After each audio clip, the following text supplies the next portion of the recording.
Bonjour à tous, ici Justine, vous écoutez Melting Pod, le podcast où l'on parle de tous les sujets. Aujourd'hui, on se retrouve pour un nouvel épisode. Let's go. Salut vous, ça va? Moi ça va, à part que j'ai bientôt plus de voix et je sens que pour cet épisode ça va être compliqué à tourner, mais à part ça, ça va, je suis en pleine forme. Aujourd'hui, on se retrouve pour un nouvel épisode et aujourd'hui, on accueille surtout un invité. Je pourrais dire un professionnel de santé, un addictologue, Yann Botrel, qui est aussi mon oncle, mais bref, c'est un addictologue et on va pouvoir vous parler du coup des addictions. C'était une petite intro, je vous laisse avec la suite du podcast, j'espère que ça vous plaira. Alors bonjour Yann. Bonjour. Est-ce que tu peux te présenter un peu, m'expliquer un peu ton métier dans les grandes lignes s'il te plaît? Ouais, alors donc je suis Yann Botrel, je suis hypnothérapeute spécialisé en addictologie. Mon métier, c'est de recevoir des gens qui ont des problèmes avec des dépendances, qu'elles soient dépendances aux substances ou comportementales. Et j'utilise un outil qui est magnifique, qui est l'hypnose ericksonienne, pour notamment travailler sur les émotions, puisque les addictions sont les maladies des émotions. Du coup, pourquoi j'ai choisi ce sujet aujourd'hui? Parce que déjà, il y a des millions de personnes qui sont addictes en France. C'est clair. Et selon l'Office français des dépendances et toxicomanies, 8% des gens sont addicts à l'alcool, 27% au tabac et 13% au cannabis, et principalement les jeunes. Toi, j'ai des vrais chiffres. Bravo. Donc selon l'INSERM, une addiction est une pathologie cérébrale définie par une dépendance à une substance ou à une activité avec des conséquences délétères. Est-ce que toi, t'en penses de cette définition? Est-ce que tu as une définition pour l'addiction? Ouais, enfin, alors c'est une bonne définition parce qu'effectivement, d'abord, c'est bien de rappeler que l'addiction est une maladie, hein, c'est pas un vice, c'est pas un défaut, c'est une vraie maladie neurologique, pas psychiatrique. On va peut-être redévelopper plus tard, mais parce que en fait, c'est le détournement du circuit le circuit de la récompense. Voilà. Et en fait, en termes d'hormones, il se passe plein de choses. Et c'est pour ça qu'on dit que c'est une maladie neurologique et pas psychiatrique.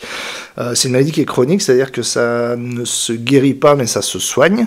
Ça se soigne très bien d'ailleurs, mais c'est comme le diabète, c'est-à-dire qu'on est addict à vie. Alors moi, par exemple, qui étais fumeur, j'ai arrêté il y a 10 ans. Si j'en retouche une aujourd'hui, c'est ce qui va se passer. Donc je suis soigné, mais je ne suis pas guéri. Et donc, effectivement, c'est une maladie où on passe, en fait, on perd le contrôle de ses consommations. Et addiction, c'est addicere en latin, ce qui veut dire être dépendant, être esclave de. Donc voilà, c'est être esclave de la substance. Et si on veut résumer plus simple, c'est passer d'une consommation envie à une consommation besoin. Du coup, il y a 3 composantes à une addiction: l'individu, le produit et l'environnement. Du coup, ça peut être l'individu, c'est l'âge, le sexe, la maturité cérébrale et la personnalité qui joue quand même un rôle important dans l'addiction. L'initiation aussi, j'ai vu que l'initiation précoce à une drogue et du coup le sexe masculin pouvait avoir un impact sur l'addiction. Ouais, il y a beaucoup de choses dans ce que tu dis, mais c'est bien, tu t'es bien renseigné. Alors, effectivement, l'addiction, c'est 3 facteurs trop compliqués. Il y a l'individu, tu as raison, dans sa composante psychologique, avec ses forces et faiblesses. Il y a 10-15% de capital génétique, c'est-à-dire la faute à pas de chance. Il y a vraiment des terrains prédisposés, et c'est pour ça qu'on voit d'ailleurs des familles qui sont très touchées par l'addiction. Ça picole des fois de père en fils, hein, on le retrouve. Donc il y a vraiment des terrains fertiles. Ensuite, il y a l'environnement, c'est vrai, parce que par exemple, il y a des professions qui sont plus exposées, il y a des gens, par exemple, qui vont avoir des amis de consommation. Enfin, donc l'environnement est très important à prendre en compte.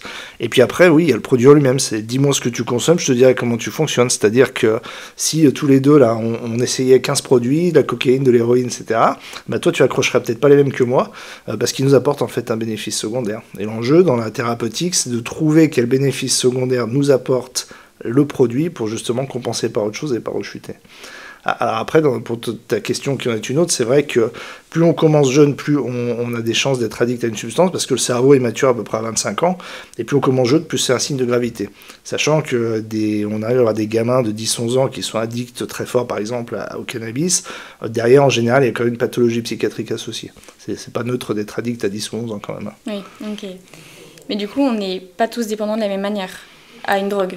Non, et il y a des gens qui font ce qu'on appelle du mésusage, c'est-à-dire qu'ils vont, par exemple, l'alcool, ils vont boire beaucoup, ils vont se prendre des cuites tous les week-ends, ou des gens qui vont fumer des joints comme ça, par-ci par-là, mais qui vont pas développer de dépendance, même si c'est trop, c'est pas bon pour le corps, mais ils seront pas dépendants. Et puis il y a des gens effectivement qui vont être addicts, et on n'est pas tous égaux là-devant, et ça se mesure notamment avec ce qu'on appelle le craving. Le craving, c'est le besoin impérieux d'avoir la substance quand il y a des montées, des envies, et elles sont plus ou moins fortes suivant les gens. Il y a des gens qui décrivent des choses épouvantables, et puis d'autres où c'est plus mesuré. À quel stade on peut dire qu'on est addict à une substance? Alors ça se mesure très précisément sur la base de 4 critères. Donc c'est très objectif, ça permet de faire le point aussi sur ses consommations. C'est la règle des 4 C. Il y a C comme contrôle, perte de contrôle. C'est si jamais on maîtrise plus sa consommation. Genre tu dis je vais boire un verre et puis en fait tu te tapes la bouteille, quoi. Après il y a C comme compulsion, on ne peut pas s'empêcher d'utiliser le produit. Il y a une anxiété qui monte en fait jusqu'à ce qu'on consomme, il y a un effet de soulagement immédiat, et derrière ce qu'on appelle la descente, et la descente c'est la culpabilité. Plus on avance dans l'addiction, plus on culpabilise. Si bien que tous les gens autour qui disent arrête, arrête, arrête, c'est terrible parce que ça culpabilise encore plus. Après, il y a C comme conséquence, on sait que c'est pas bon pour soi, pour la santé, pour le travail, pour tout ce que tu veux, mais c'est pas assez fort pour arrêter. Et dernier item, c'est le craving, ce que je t'ai dit. Donc ce craving, c'est quand il y a des envies impérieuses. Et quand on a un de ces critères-là, ben, on peut développer, on sait qu'on a une dépendance et qu'il faut la traiter. Du coup, une addiction, ça vient aussi avec la consommation du coup continuelle d'une substance. Oui, alors il y a certains addictologues qui mettent d'ailleurs une notion de temps, c'est-à-dire ils disent que pour déterminer qu'on est vraiment dépendant, il faut que ça dure plus de 10 mois. Je trouve que c'est un peu risqué parce qu'il y a des gens quand même qui sont accros très rapidement, et à partir du moment où on perd le contrôle, je crois qu'il ne faut pas trop se poser la question de temps. Est-ce qu'il y a différents stades à une addiction? Je ne sais pas s'il y a des stades, mais en tout cas le corps et le cerveau s'habituent. C'est-à-dire que les gens, petit à petit, insidieusement, augmentent les quantités. C'est pour ça qu'il y a des gens qui vont boire, par exemple, une bouteille de whisky par jour. Donc le corps, effectivement, s'y habitue et est de plus en plus usé par l'addiction. Donc, contrairement à ce qu'on pourrait penser, d'ailleurs, il y a beaucoup de gens qui rentrent dans l'addiction et qui s'en sortent très vite. On a toujours tendance à penser que l'addiction, ça va être super grave, qu'il y a des rechutes, mais pas forcément. Donc il y a des gens qui s'en sortent très vite. Et puis il y a des gens qui sont à un stade où parfois il faut aussi aller à l'hôpital pour faire un sevrage ou sur la substance et être suivi vraiment de très près parce que tout seul ça devient compliqué. Au niveau du cerveau dont on a parlé un peu tout à l'heure, comment ça se passe? J'ai vu qu'il y avait 3 circuits un peu impliqués dans l'addiction. J'avais vu le système dopaminergique, Absolument. Le cannabinoïde Oui. et le sérotoninergique. La sérotonine, c'est notamment ce qu'il y a dans les antidépresseurs. C'est une hormone, c'est l'hormone de la joie, on va dire. En fait, le plus gros, parce qu'il faut pas trop rentrer dans les détails, sinon c'est barbant, mais en gros, la première fois que tu vas toucher une substance psychoactive, par exemple, première cigarette, souvent les gens la trouvent dégueulasse, parce que ça fait tousser, mais on y retourne. Donc il y a bien quelque chose qui se passe. Il y a la nicotine qui rend dépendant, mais en fait, toute substance qu'on dit psychoactive, tout neurostimulant, alors la nicotine pour la cigarette, le THC pour le cannabis, l'éthanol pour l'alcool, etc. À chaque fois, ça titille le cerveau à droite, système limbique, et à chaque fois que vous allez utiliser ces produits, ça t'envoie un shoot d'hormone qui est la dopamine, donc hormone du plaisir de la récompense.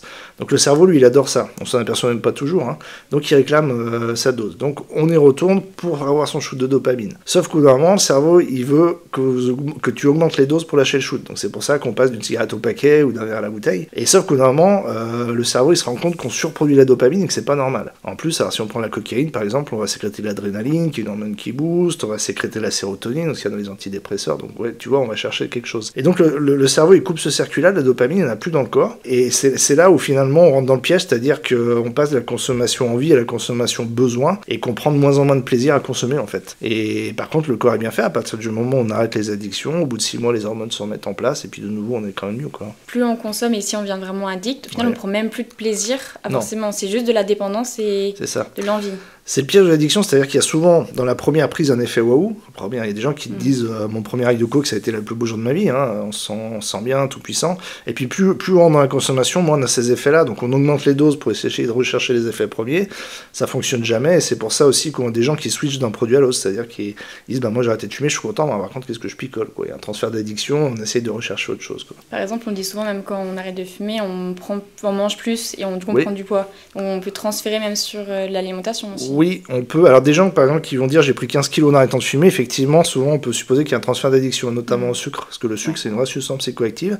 Il y a des gens qui sont très dépendants au sucre, c'est un peu méprisé mais ça existe, et c'est vraiment, non plus c'est pas cool non plus, mais par contre la prise de poids elle est un peu normale aussi quand même, parce que la cigarette c'est un coupe-faim et ça brûle des calories, donc il y a un peu les 2-3 kilos incompressibles. Par contre si on se jette dans la bouffe de manière compulsive, effectivement là, on peut supposer qu'il y a un transfert. Okay. Je savais pas qu'on pouvait perdre des kilos avec la cigarette. Ah mais les gens qui fument sont plus minces parce qu'on brûle des calories. Ok. Mais il y a des patients qui vous disent moi si je prends 1 gramme, je te préviens, je reprends la cigarette. Du coup il y a des addictions qui sont plus fortes que les autres? Non, je crois pas. En fait ça dépend vraiment de l'accroche qu'on a au produit. Okay. Et il y a eu un concept qu'on entend encore même chez des jeunes et que tu as sûrement entendu, drogue dure et drogue douce. C'est un truc, ça a été bien géré par les lobbies parce que ça n'a aucun sens. Parce qu'en fait, on considérait que l'alcool et le cannabis étaient une drogue douce. Alors qu'en fait, quand tu fumes 30 joints par jour ou tu te bois 3 litres de vin par jour, ça n'a rien de doux, quoi. Et quand il y a beaucoup d'études qui montrent que quand on fait les conséquences de l'alcool, c'est-à-dire physique, psychologique et sociale, c'est de loin la drogue la plus dure devant l'héroïne et la cocaïne. Donc en fait, à partir du moment où on développe une dépendance, on le souhaite à personne, c'est une prison, il n'y a pas de drogue douce en fait. Ok, donc en fait, il n'y a pas vraiment de différence que j'aurais pu me dire pour l'héroïne ou la cocaïne qui sont des drogues peut-être plus fortes ou plus différentes que, je sais pas, un joint, quelque chose comme ça. Ouais, il y a quand même des produits un peu plus addictogènes, c'est vrai. La cocaïne, par exemple, on sait qu'on la maîtrise pas, on a l'illusion de maîtrise au début, mais c'est des substances qui sont quand même très addictogènes, plus que le cannabis. Mais en fait, la substance la plus addictogène au monde, c'est la nicotine. C'est la drogue la plus puissante, c'est celle qui, en 8 secondes, elle monte au cerveau, et arrêter de fumer, c'est une des drogues les plus difficiles à arrêter, en réalité. Et surtout, il y a le plus de monde aussi, je pense, qui consomme des cigarettes que... Heureusement, quand même, parce qu'il n'y a pas les mêmes effets sur le comportement. Heureusement. Il y a aussi des nouvelles, du coup, addictions, enfin des nouvelles drogues qui sont arrivées avec le temps, avec des produits détournés du coup de leur usage, que ce soit le poppers, l'école, les solvants, ou même le protoxyde d'azote, quand on veut que c'est les cartouches de siphon à chantilly, quand même. Et il y a aussi le chemsex, toi que tu en parles pas mal en ce moment. Est-ce que tu peux nous en dire 2-3 mots là-dessus? Alors, quand tu parles des nouvelles drogues, alors effectivement, il y a toujours, mais ça a toujours existé en fait, des produits détournés. Alors oui, le protoxyde d'azote, le gaz hilarant, où il y a des vraies addictions, tu as raison. Bon, le popper, ce genre de produit, c'est quand même moins addictogène, c'est plutôt plus récréatif. Et puis après, il y a la grande catégorie de ce qu'on appelle les nouvelles drogues de synthèse. Donc ça, c'est des trucs qui sont fabriqués dans les laboratoires à l'étranger et qui imitent les effets d'autres drogues. Et dans le chemsex, on utilise alors notamment plusieurs choses. La 3-MC, qui est une drogue de synthèse qui... On appelle ça un peu la cocaïne du pauvre parce que ça a une amphétamine aussi, ça booste un petit peu, ça a un pouvoir addictogène épouvantable.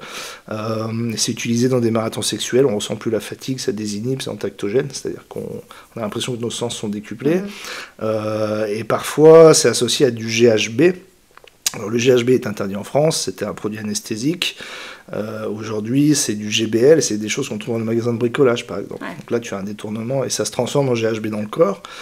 C'est un truc pour nettoyer les parquets ou les jantes de voiture. Donc là, on voit encore un détournement d'un produit ménager. Et quand Leroy Merlin, je vais peut-être pas citer de marque, ou Casto, voilà, vend 15 bidons de GBL en général, ils se posent la question quand même si c'est pas détourné. On en entend plus parler en ce moment, peut-être parce qu'il y a des histoires autour de ça, comme on a vu avec Pierre Palmade. Il y a des faits divers, dès qu'il y a un fait divers, de toute façon, il y a eu le sénateur aussi qui a présumé droguer la députée avec de l'ecstasy. Alors en fait, ça a toujours existé. Il y a beaucoup de fantasmes aussi quand même, parce que en fait, la drogue du violeur, c'est l'alcool par excellence. C'est les somnifères de mémé aussi, qui a des amours à pharmacie. Donc en fait, le GHB représente, en tout cas pour les médecins légistes, très très peu de camisoles chimiques pour violer les femmes à la sortie des boîtes. En fait, c'est très très peu, même si ça existe. Mais toutes ces drogues de synthèse, elles sont très dangereuses dans le sens où elles sont pas chères. Elles sont trouvables très facilement sur Internet. 3 clics, tu en trouves. Ça va te coûter 10 balles le sachet de 3MC et ça va arriver directement dans la boîte aux lettres. Pas de point de deal, donc ça a tout pour séduire les jeunes. Et c'est en ça que les professionnels de santé alertent aussi les pouvoirs publics qui sont un petit peu mollassons sur la question quand même. Incroyable, je savais pas qu'on pouvait trouver ça si facilement. Mais oui, à notre grand désespoir. Tu m'étonnes. Ce qu'il faut savoir aussi, c'est que souvent il y a des molécules qui sont créées dans des laboratoires chinois ou polonais ou hollandais. La molécule, après, est passée comme stupéfiant, mais c'est vrai qu'ils vont changer une toute petite partie de la molécule, et du coup, ça repasse en produit autorisé, et en fait, l'arsenal juridique peut jamais suivre, donc on peut se droguer très légalement et s'abîmer comme ça, parce que de toute façon, la loi ne peut pas suivre. Et le CBD par rapport à ça, parce que du coup le CBD c'est légal lui du coup. Oui, alors le CBD oui c'est légal, mais parce qu'il n'y a pas de, contrairement au THC qui est sa grande sœur, le cannabis, le CBD c'est une molécule qui est très proche, mais il n'y a pas d'effet neurostimulant, il n'y a pas de trouble de comportement ou ce genre de choses. Donc c'est pour ça que c'est autorisé. Lorsque on utilise des drogues de synthèse et qu'on change les petites molécules, là c'est des produits qui sont neurostimulants, voilà. Mais le temps que l'État les catégorise, il se passe un peu de temps. En parlant de l'État, on parle en ce moment beaucoup de la loi anti-tabac et surtout pour les puffs, avec du coup la loi qui a été adoptée par le Sénat pour l'interdire et du coup elle est en relecture au Sénat actuellement. Qu'est-ce que t'en penses, toi, des puffs?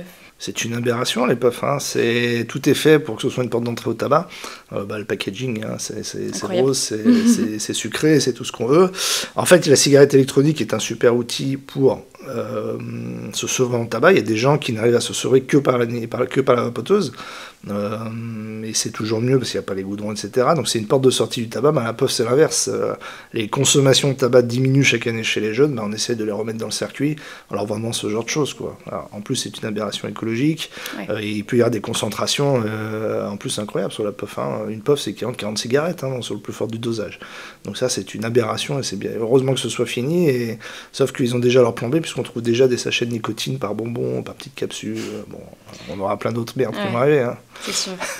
Parce que moi, en plus, je vais pas te cacher que j'en ai consommé en plus de la puff. Est-ce que c'est sympa, c'est divertissant et tout? Bon, maintenant, vraiment, je peux plus. Sur l'odeur, ça me donne envie de vomir. Enfin, vraiment, en soirée, tu vois tout que ça, quoi. D'accord. C'est vrai que maintenant je traite plus les soirées, j'ai passé l'âge, mais ça m'étonne pas. Tout est fait pour, et puis voilà, c'est un packaging qui est très enfantin.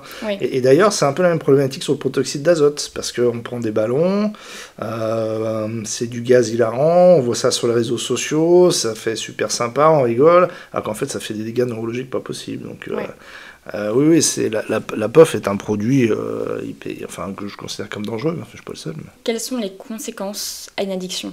Du coup, il y a des conséquences directes, on va dire, et des indirectes. Quand je vois indirect, je vois aussi les relations avec les autres, la famille, tout ça. Alors après, là, pour le coup, ça dépend quand même un peu des substances. Hein, parce que, et puis parfois, il y a des gens qui sont dans des polyaddictions, qui sont vraiment dans des dépendances sur plusieurs substances. Ça abîme évidemment physiquement, et suivant le produit, on peut développer toutes sortes de maladies de la tête aux pieds. Oui, les relations sociales deviennent complètement difficiles, les gens s'isolent parce que l'addiction isole. Il y a des gens qui perdent tout, qui perdent leur travail, qui perdent leur couple, et avec ce cercle vicieux que plus on perd de choses, plus on continue à s'enfoncer dans l'addiction, enfin voilà, ça fait des choses épouvantables. Et puis il y a les overdoses, voilà. En fait, l'addiction, ça tue à peu près 120 000 personnes par an. Essentiellement le tabac et l'alcool, pas que.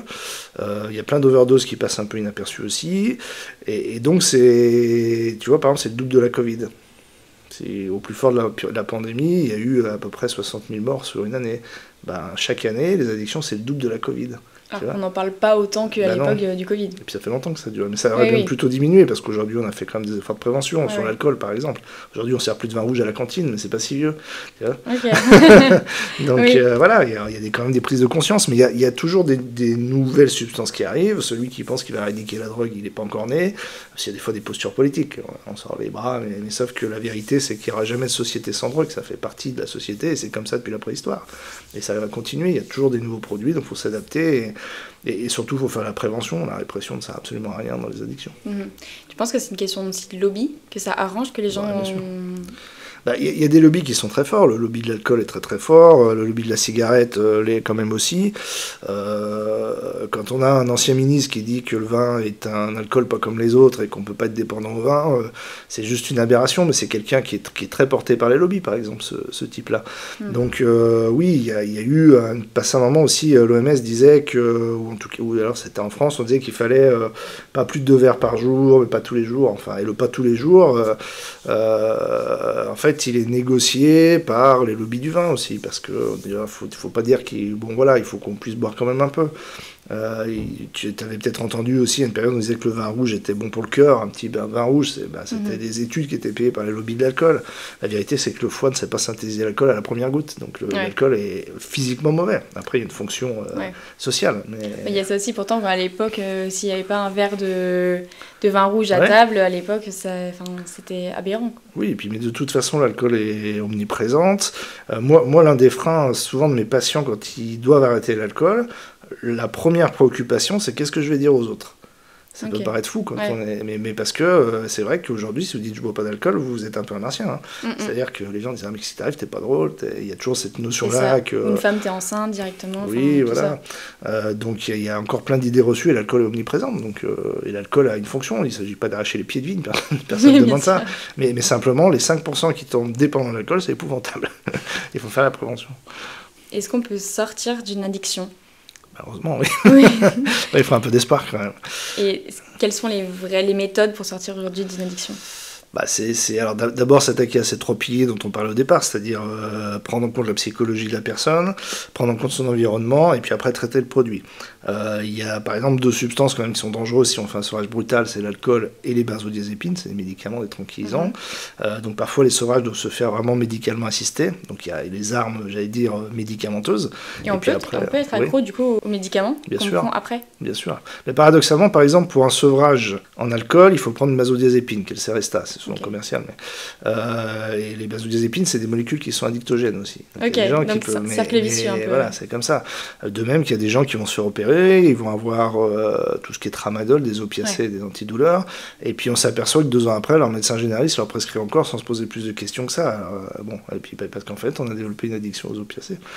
Donc en fait, le traitement, pour revenir à ta question initiale, c'est que c'est d'abord, alors traitement médicamenteux, oui, et puis c'est surtout la psychothérapie en fait. Et chacun doit prendre ce qu'il a à prendre. La vérité, c'est que seule la personne peut se soigner elle-même. C'est parfois très dur pour l'entourage, mais il faut l'accepter. On ne peut pas soigner une personne à sa place, à partir du moment où elle ne le veut pas, elle ne sera pas soignée. Et puis après, il y a plein d'armes. Et aujourd'hui, on a quand même l'hypnose, c'est formidable. Et puis il y a plein de thérapies alternatives. Et puis il y a des associations aussi. Et les gens se raccrochent. Et il y a beaucoup de notions de déclic quand même. Il y a des gens qui sont dans l'addiction très longtemps. Et puis ils se prennent une porte, il y a quelque chose. Et puis d'un coup, allez, paf, ça y est, on se soigne. Et même des gens qui sont très profondément dans les addictions. J'ai connu des gens qui buvaient de l'alcool à 90 et qui aujourd'hui s'en sont sortis. Donc, Donc il y a toujours d'espoir. Donc on peut s'en sortir. Ouais, heureusement. Mais la plupart des gens s'en sortent même seuls et ne traînent pas si longtemps que ça. Mais il y a quand même toute une population. Travail derrière aussi. Et le suivi doit être assez régulier aussi, c'est important. Il y a un temps à peu près c'est compliqué de dire un temps. C'est compliqué, on dit par exemple pour la cocaïne, il faut être suivi au moins 6 mois quasiment toutes les semaines parce que le craving est très fort. Et puis il y a des gens qui sont depuis 30 ans dans l'addiction, donc c'est de la rééducation en fait. C'est réapprendre à vivre sans le produit, avoir un projet de vie aussi, ça c'est hyper important parce que quelqu'un qui ne sait pas ce qu'il doit faire de ses 10 doigts, on peut aussi consommer par ennui. Donc le projet de vie est super important, donc c'est tout ça à travailler. Et puis après, il y a souvent des rechutes, ça fait partie du circuit, mais on en tire quelque chose. Et puis le but de l'addictologue, quel qu'il soit, c'est de sortir la motivation en fait. Que la personne reste dans le soin et continue à avancer. Merci beaucoup Yann. Merci Justine. J'espère que vous avez kiffé l'épisode. On se retrouve la semaine prochaine pour un prochain podcast. Sur ce, bye!